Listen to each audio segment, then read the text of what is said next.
Hi, and welcome to today's lecture on race and ethnicity. This first video provides a definition of race from a sociological and historical perspective.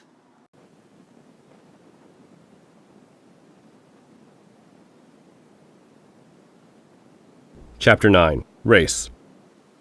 Paradox. Race as we know it has no deterministic biological basis. All the same, race is so powerful that it can have life or death consequences. Some scholars have claimed that the idea of race as we know it today did not exist in the ancient world. Well, it did and it didn't. Many ancients used skin color, for example, to tell one person from the next. They weren't colorblind after all. But they did not generally discriminate in the way or to the extent that we understand racial discrimination today. That is, judging people categorically and assigning them social roles based on those categories. The Romans maintained a brutal system of slavery, but their slaves, as well as their free citizens, comprised individuals of various skin colors and geographic origins. Meanwhile, the Greek father of medicine, Hippocrates, believed that race resulted from distinct climates and soils and was, thus, changeable. Even 18th century scientists believed that climate impacted race.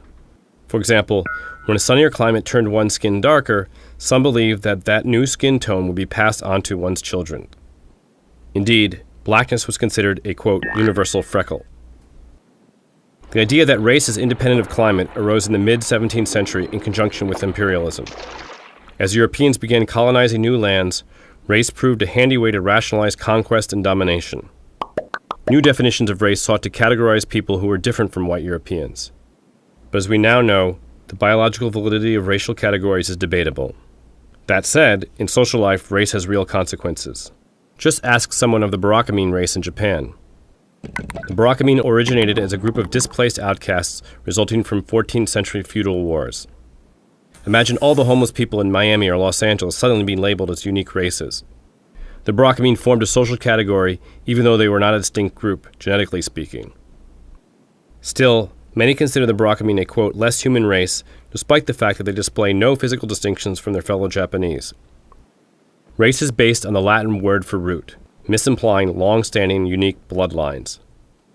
But if you look underneath the social constructs, you'll see that our roots are really closely intertwined. Racial divisions are perpetuated in the interests of groups that wish to maintain power and social exclusion. And that, in turn, is what makes a racing race so difficult.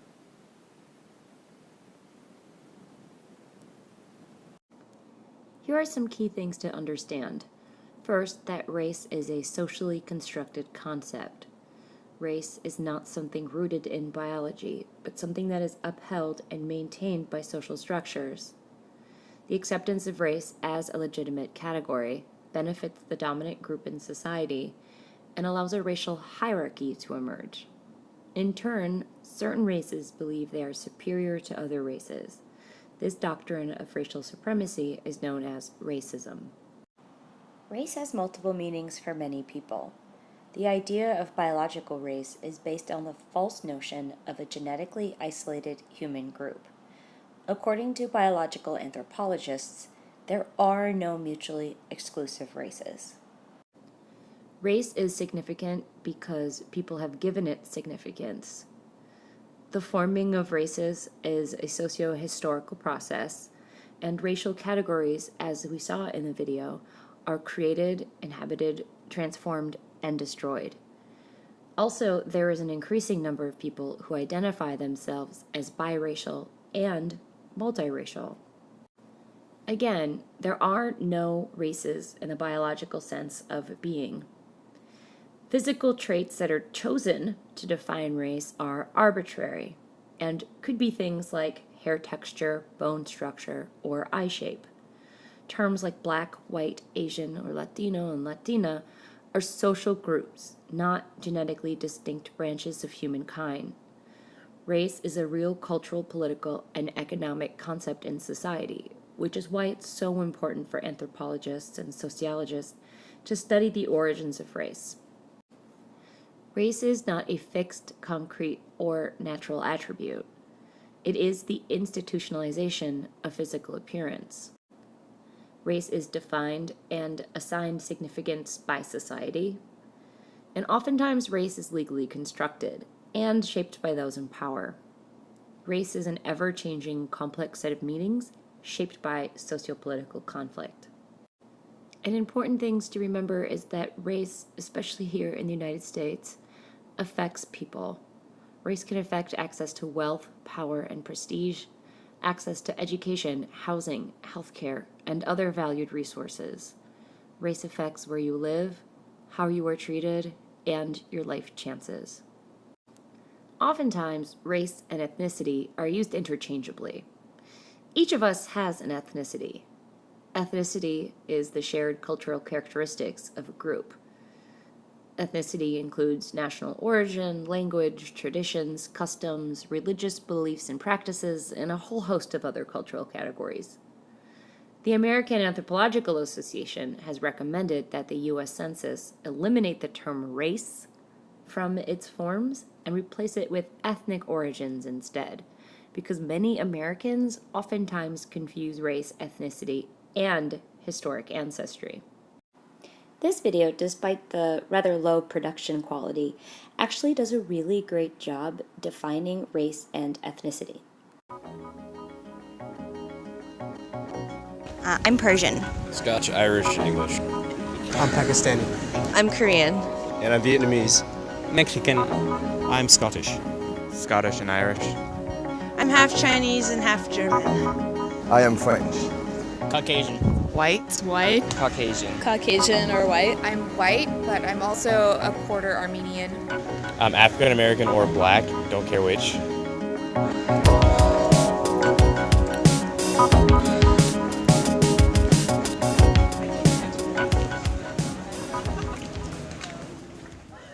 Well, I use race as a synonym for ethnicity, or I use ethnicity as a synonym for race.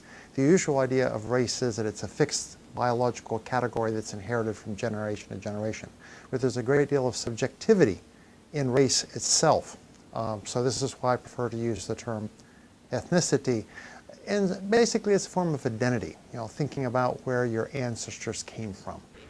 So obviously I look black right off the bat, like I guess African American, but my great-grandfather's actually full-blood Irish. My family's surname or whatever is Bailey, and my great-great-grandmother is Native American. So I guess with a lot of like black Americans or whatever you want to call it, just from like history, there's like usually a mix of things. You're not just like solid black. So I remember Jesse Jackson, I think at the 1984 National Convention, referred to the term African American. We did use the word Afro-American, but he used the term African American, and it really struck a very responsive chord because it put blacks on par with all other groups. We had Polish Americans and Irish Americans and Jewish Americans. All of a sudden we had African American. We're no different from anybody else. We just have ancestors from a different place. And so it really struck a chord, and I think it's become the popular term, and probably the overwhelming majority of people of African descent prefer the term African American, but that's brand new. Within my lifetime that term came about.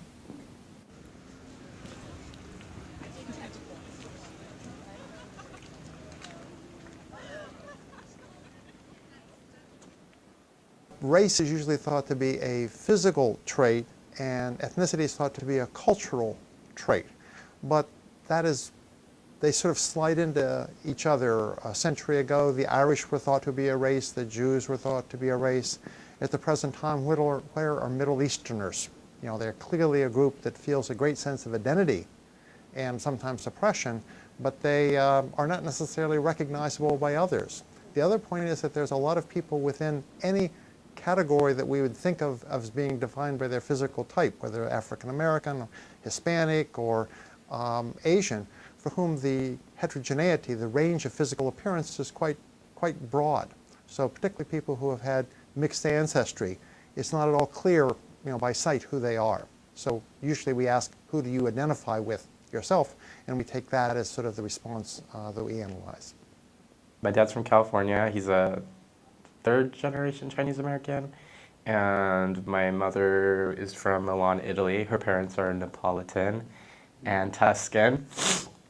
So I was born in Seattle, but when I was really young, I moved to England, and I lived there for 3 years. Following those 3 years, I moved to my mother's hometown, Milan, and I stayed there until the end of high school. Sometimes, just to test, because I know I look more Chinese than I do Italian, I just say, oh, I'm Italian. And they're just waiting for 30 seconds. They're like, so you're just Italian? And then I add, oh, and by chance, I'm also part Chinese. But generally, I identify with my Italian side and my Asian side. I feel inclined to say that I'm Asian, but I always say that I'm part Asian. That I'm part Asian and part Caucasian. I feel that pressure to identify myself with my physical appearance, because that's what they're looking for when they ask me. I mean, they wouldn't ask me otherwise if I was just completely white, so.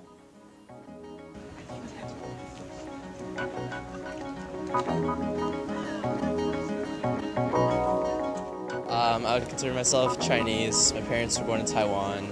I think there's a little bit of Mongolian in me. Hey, I'm mixed. My father was African American and my mom is white, German American, and Danish, I guess.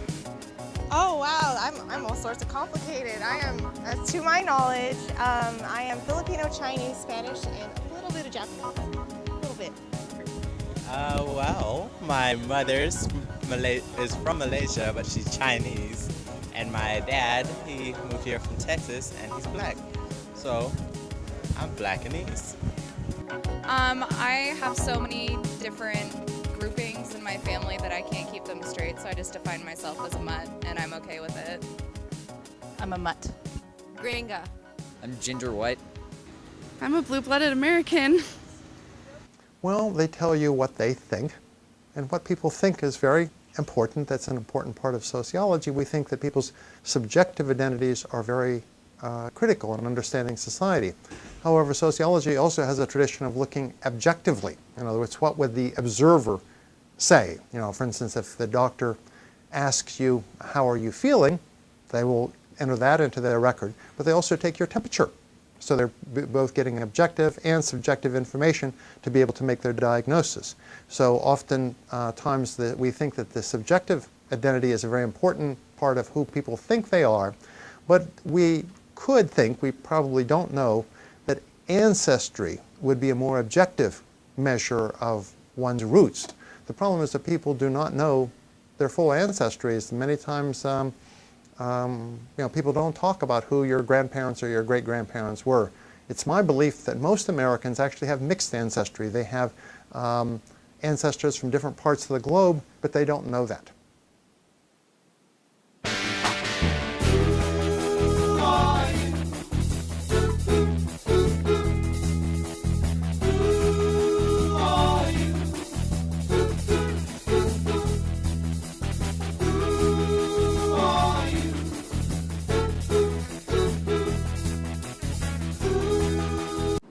Alright, so that video again, the quality wasn't great, but I think the content was really important.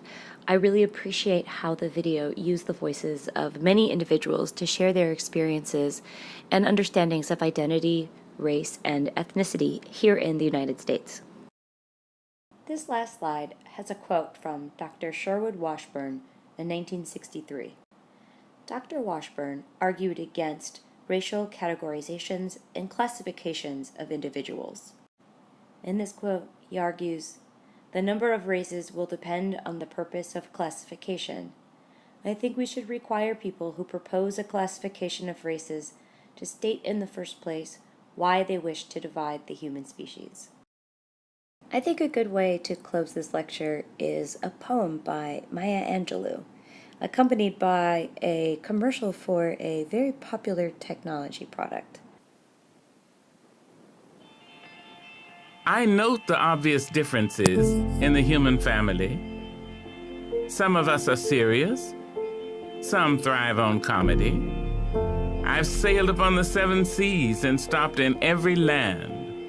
I've seen the wonders of the world, not yet one common man. I know 10,000 women called Jane and Mary Jane. I've not seen any two who really were the same. Mirror twins are different, although their features jibe, and lovers think quite different thoughts while lying side by side. I note the obvious differences between each sort and type, but we are more alike, my friends, than we are unalike. We are more alike, my friends, then we are unalike. So I cut the ending of that commercial off. I'm pretty sure you can guess what product that was for. I think it's a great way to end today's talk about race and ethnicity and looking at all of our human similarities rather than our differences. Thanks again for watching, and I'll talk to you soon. Bye.